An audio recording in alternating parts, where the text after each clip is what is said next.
Bonjour à toutes et à tous, merci de nous rejoindre, c'est l'heure de l'invité du journal.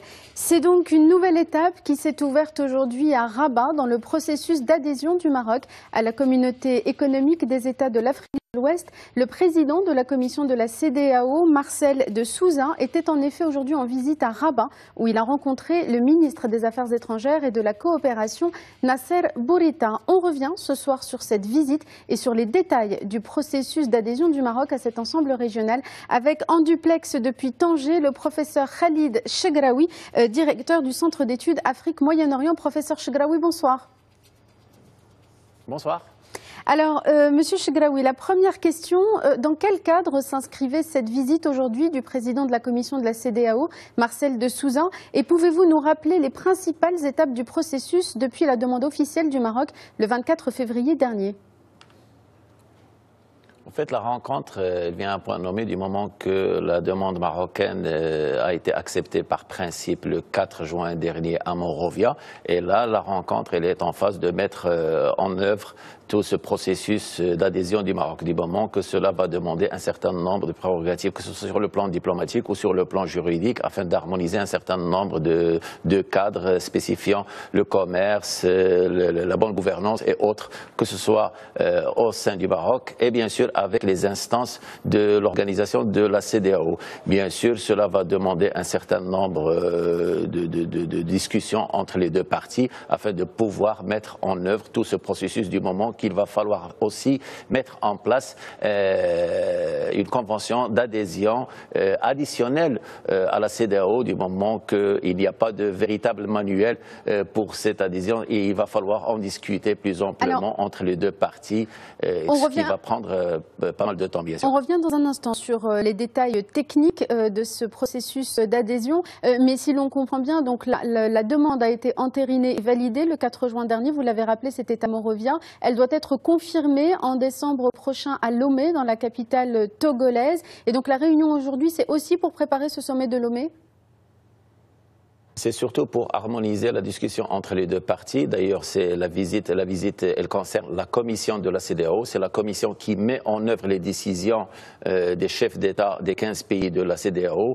Et c'est surtout pour annoncer la déclaration finale et principalement le 16 décembre à Lomé. Et cela va être suivi par un certain nombre de discussions entre les deux parties du moment qu'il va falloir harmoniser les questions, c'est-à-dire un certain nombre de traités législatifs, principalement les lignes tarifaires. Il faut en parler du moment qu'au Maroc, il y a à peu près plus de 17 000, entre 17 000 et 18 000 lignes tarifaires qu'il va falloir harmoniser avec les instances tarifaires de la CEDEAO. Et il y a 6 000 lignes tarifaires à l'intérieur de la CEDEAO que le Maroc doit accepter et doit entériner par ses instances juridiques, principalement le Parlement marocain et surtout le gouvernement. Aussi, il y a le côté de la bonne gouvernance du moment qu'il y a tout un programme à l'intérieur de la CEDEAO afin de mettre en place de nouvelles visions touchant à la bonne gouvernance et à la démocratisation de l'espace. Et je pense que le Maroc rentrera de plein de fouet dans ce cadre-là. Il y a aussi le troisième cadre, le cadre juridique et le cadre diplomatique.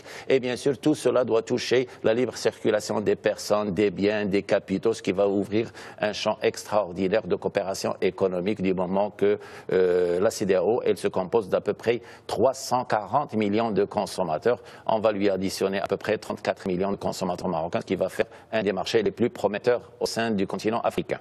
Alors, vous avez évoqué ces précisions techniques et juridiques pour harmoniser l'état juridique entre les deux parties. Il y a également un certain nombre d'engagements que prend le Maroc en adhérant la CEDEAO. Marcel de Souza a notamment déclaré aujourd'hui que le roi Mohamed VI avait indiqué dans une lettre que le Maroc s'engageait à l'adhésion à une monnaie unique le jour où celle-ci serait opérationnelle. Quels sont les autres grands engagements que prend le Maroc vis-à-vis de cet ensemble régional, notamment pour ce qui concerne la circulation des biens et des personnes ?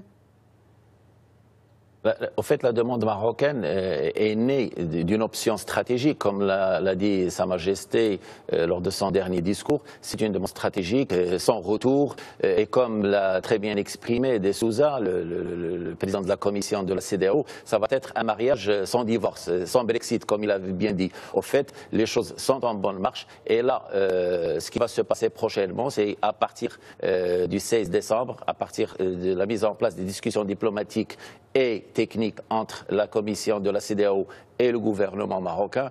Cela va toucher l'ensemble des espaces stratégiques de coopération, que ce soit l'espace bancaire, l'espace des assurances, les investissements en commun et surtout préparer le prochain, c'est-à-dire le prochain agenda de la CEDEAO, du moment que, bon, il y a déjà, comme vous l'avez bien souligné, la question de la monnaie. Certes, ça ne va pas se mettre en place du jour au lendemain. De Souza a parlé que ça va demander à peu près 10 ans de travail pour mettre en place une monnaie unique, mais dorénavant, le Maroc a déjà annoncé qu'il est prêt à adhérer à cette monnaie unique. Donc, on est en plein dedans et il n'y aura presque aucun problème, discussion du moment que la question de la monnaie touche généralement la question de la souveraineté. Et il y a énormément de dissensions à propos de cette question, même à l'intérieur de la CEDEAO, du moment qu'il y a déjà une communauté économique monétaire unifiée, principalement le CFA, et il va y avoir bien sûr des discussions entre les autres pays. Je pense que le Maroc fera partie de cette nomenclature et déjà il y a une acceptation de principe de cet agenda.